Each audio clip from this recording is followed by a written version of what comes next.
Carbide gun से हो रही गंभीर दुर्घटनाओं पर प्रशासन ने सख्त रुख अपना लिया है। भोपाल कलेक्टर कौशलेंद्र विक्रम सिंह के अनुसार अब तक अस्पतालों में कई मामले दर्ज हुए हैं, जिनमें 15 मरीजों की सर्जरी करनी पड़ी है, जबकि 10 बच्चों की आंखों में गंभीर चोटें आई हैं। इन बच्चों का इलाज हमीदिया एम्स और सेवा सदन अस्पतालों में जारी है। मुख्यमंत्री के निर्देश पर घायलों की पूरी चिकित्सा व्यवस्था सुनिश्चित की जा रही है और जरूरत पड़ने पर एयर एम्बुलेंस तक उपलब्ध कराई जाएगी। प्रशासन ने अब तक विस्फोटक अधिनियम के तहत 6 FIR दर्ज की हैं।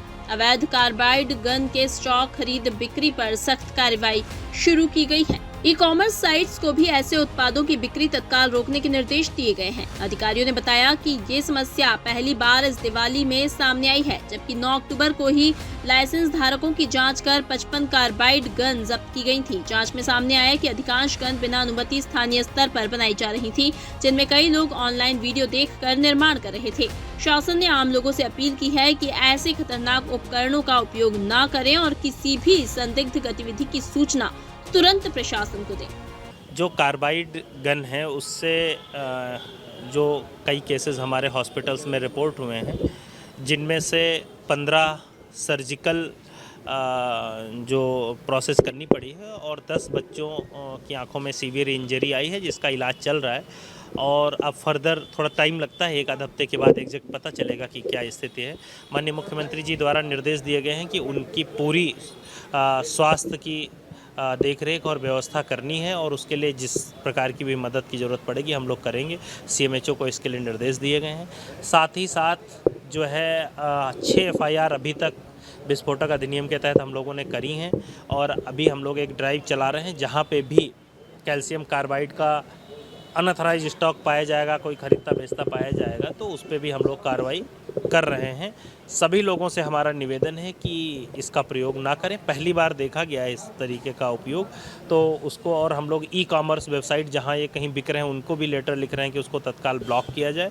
तो इस तरीके से हम हर तरीके से कार्रवाई कर रहे हैं। माननीय मुख्य सचिव महोदय ने इसके लिए आज मॉर्निंग में बैठक करके निर्देश दिए। अभी पुलिस इसकी जाँच कर रही है कि कहाँ से कैल्शियम कार्बाइड मिला, कौन लोग ऐसी गन बना रहे हैं, और उनको जो विस्फोटक अधिनियम और दूसरी सुसंगत धाराओं में अभी उसकी SOP भी जारी हो रही है शासन से, तो उन सुसंगत धाराओं में हम लोग कार्रवाई करेंगे और जहां पे भी इसका स्रोत होगा वहां तक पहुंचे। देखिए क्या है, इससे पिछले दिवाली तक तो कभी ऐसी कोई घटना प्रकाश में नहीं आई और हम लोगों ने जिन लोगों को लाइसेंस दिए थे उनकी हमने 9 अक्टूबर को निर्देश जारी किए थे, रेगुलर चेकिंग कराई थी। तो जो लाइसेंसधारी हैं वो लोग इन गनों को नहीं बेच रहे हैं। आपने देखा होगा कि कोई लोग खुद ही बना ले रहे हैं, कोई यूट्यूब से सीख रहा है, कोई ज़मीन में 4-6 गन लेके बेच रहे हैं। तो मतलब जो लाइसेंसधारी हैं जिन पे हमारा कंट्रोल है वो लोग नहीं। तो जब इसकी सूचना आई 9 अक्टूबर को, तो हमने टीम के दल गठित किए थे, 3-4 जगहों पे हमने रेड की थी, तो 55 गन जो है वो हमने जब्त भी की थी।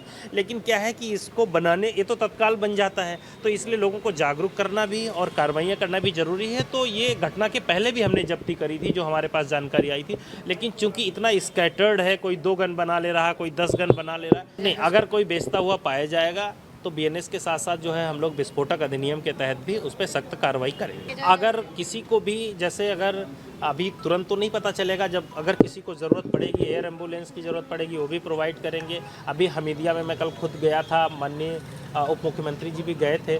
तो जिस तरीके से हमीदिया हॉस्पिटल हो, एम्स में भी इलाज चल रहा है, कुछ लोगों का सेवा सदन में, अगर किसी तरीके की कहीं पे भी एक्स्ट्रा मदद की ज़रूरत पड़ेगी तो माननीय मुख्यमंत्री जी के निर्देश हैं कि तत्काल जो है उन्हें। देखिए क्या है, अभी दो प्रकार के, केवल आई इंजरी के पेशेंट नहीं, रेगुलर में भी किसी का हाथ जल जाता है पटाखे चलाने में कुछ, और तो सारे केसेस जो है अभी हमारे हॉस्पिटल में है, हम उसको डिस्टिंग्विश करा रहे हैं। बट मतलब कुछ आँख में हल्का सा किसी को जलन हुई, उसको उन्होंने डॉक्टर के पास गए और ठीक करके घर भेज दिया गया।